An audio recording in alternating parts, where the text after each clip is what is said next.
I'm a force for positivity and I'm a force for truth. Well, as I've said, I have built my dream life. I have everything I've ever wanted. I've done that with the tenets that I've been teaching the people who follow me. I've been teaching you the mental fortitude you need to truly have your dream life.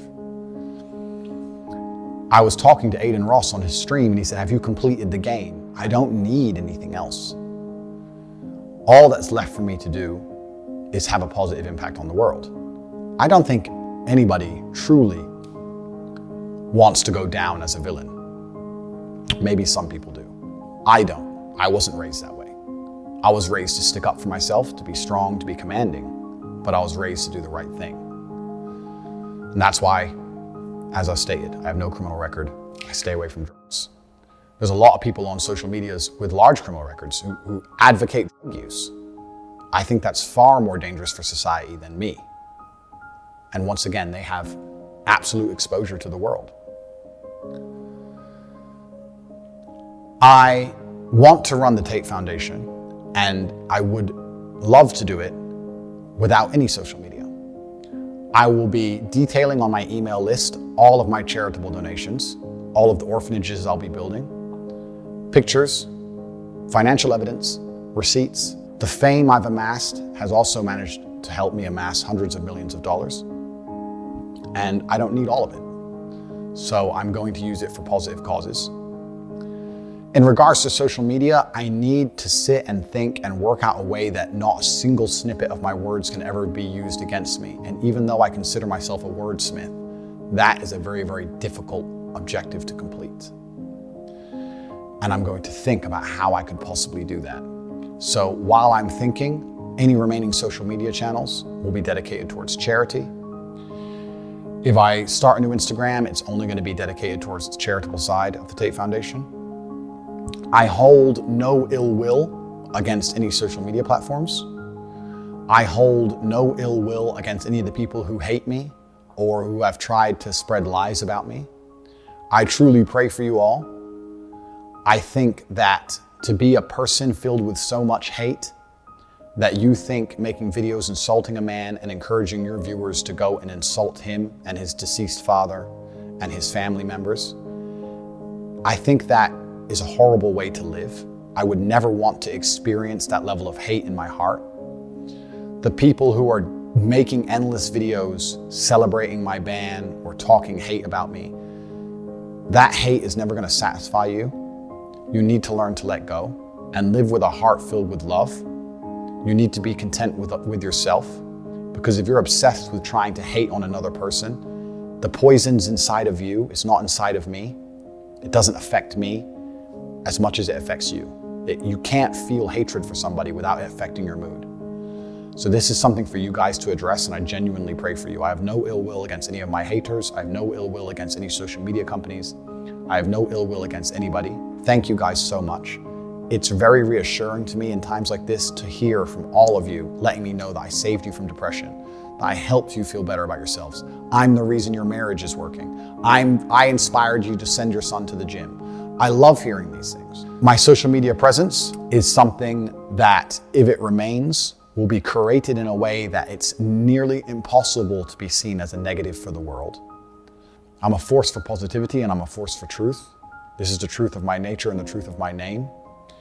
Anybody who wants comment or to reach out to me, you can find ways to do that. Any media organizations who would like to speak to me, you can do that through, there's various PR companies who want to represent me. There'll be ways of contacting me. But I just want the world to know in my final statement that if you're a supporter of mine, and I know most of you are, please explain the truth in a respectful manner. Telling these hate-filled people that they're wrong and calling them names won't help. These people are not happy people, because happy people don't act that way. Tell them the truth. Show them that the content is out of context. Show them the long format content. Say all the ways I've helped you. And I really believe by being a genuinely professional, logical, positive person, you guys can change public consciousness for me. And time is a beautiful thing. It's amazing how things change with time. And in the meantime, I'm going to enjoy my fantastic life, which I've managed to build with all of the tenacity and mental strength that I try and teach my fans. You know how to reach me. And I'll finish with a quote from my late father. My unmatched perspicacity, coupled with sheer indefatigability, makes me a feared opponent in any realm of human endeavor.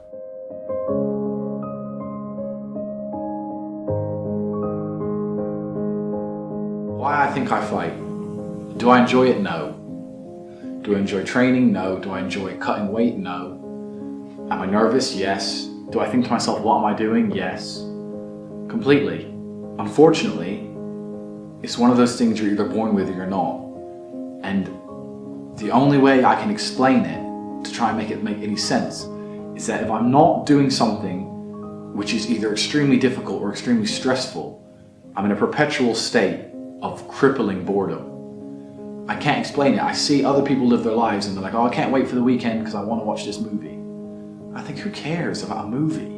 You're looking forward to the weekend for a movie? Looking forward to the weekend to get drunk? Like, these things to me are so mundane. They mean nothing. And if I don't fight, if I'm not in a situation where I'm stressed or worried or concerned, I'm just perpetually bored.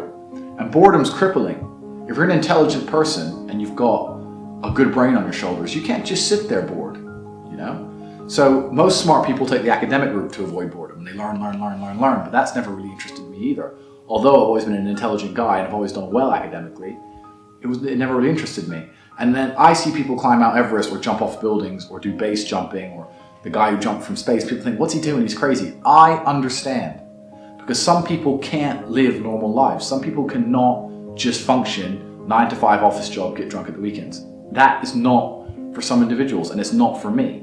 So I have to find something which keeps me physically tired enough to stop me going AWOL, and mentally tired enough. And I've chosen fighting, because without this, when I'm not in training, I wake up every day and think, okay, what am I gonna do today?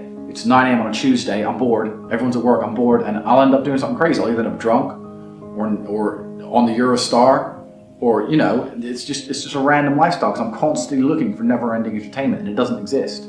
I think the only thing that could stop me fighting is if I had enough money to constantly entertain myself.